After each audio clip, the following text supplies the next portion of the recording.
Қайырлы күн достар, менің каналыма қош келдіңіздер. Бүгін біз өте дәмді, нәзік, ауызда еритін булочкалар, яғни синнабондар жасайтын боламыз. Ол үшін ең алдымен апарамызды жасап аламыз. Жылы сүтімізге ашытқымызды, қантымыздың жартысын қосып, жақсылап қантымыз ергенше араластыратын боламыз. Бұл жерде айта кететін жайт, бізде ашытқымыздың срогын қарауымыз керек, яғни мерзімі өтіп кеткен ашытқы біздің булочкамыздың көтерілуіне кедергісін келтіретін болады. Енді осы ыдысымыздың бетін жауып 10-15 минутқа қойып қоямыз. Мұнда жұмыртқамыз бен жаңа қалған жарты қантымызды қосып, жақсылап араластырып аламыз. Және біздің ашытқымыз мінекей дайын болды. Оның үстіне ерітілген сары майымызды және жұмыртқалы массамызды қосып, жақсылап қамырымызды араластырып аламыз.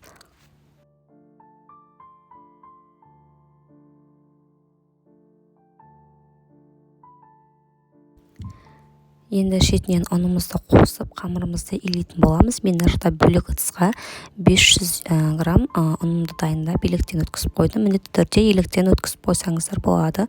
Міне менде бірінші сіздер ұн салған кезде қолмен емес, лопаткамен, болмаса қасықпен араластырып алыңыздар.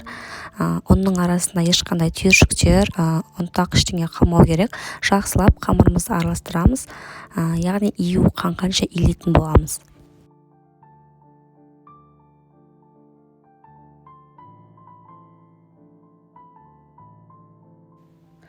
Бұл тесто өзі қолға жабысатын бір сұнайы тесто болып шығады, бірақ оны ұн сеуіп одан сайын қатты қылып жіберудің қажеті жоқ. Осы 500-550 граммнан артық ұн сеппеңіздер.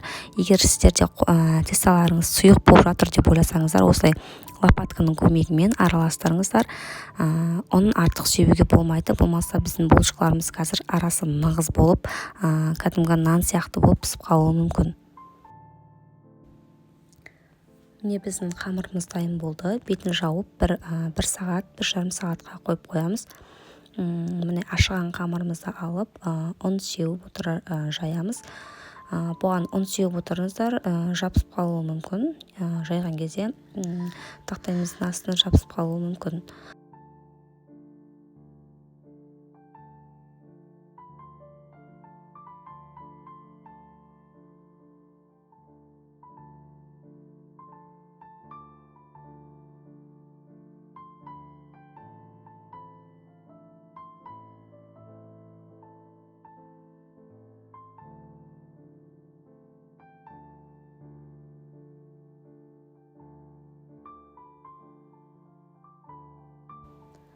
Қамырымызды 4 бұрыштығып жайып аламыз. Мына жақта мен өзім бөлме температурасындағы сары майды дайындап қойғанмын. Арасына жағуға, ертіп жағуға болмайды.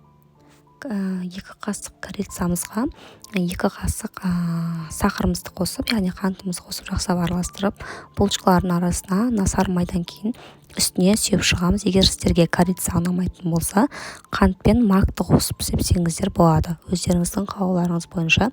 Осылай тестамызды дөңгелек етіп орап шығамыз. Барлық жерін бірдей қылып орасаңыздар жақсы болады. Кескен кезде бірдей болып шығу үшін. Тестамызды рулет секілді орап шықтық. Содан кейін бәрін жіпті алып, екі жағынан астынан кіргізіп отырып кессеңіздер, өте тез кесілетін болады.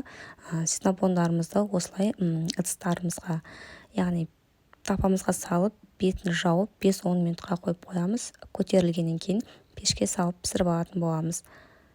Пеште 180-200 градуста 20-25 минуттың ішінде пісіп шығады.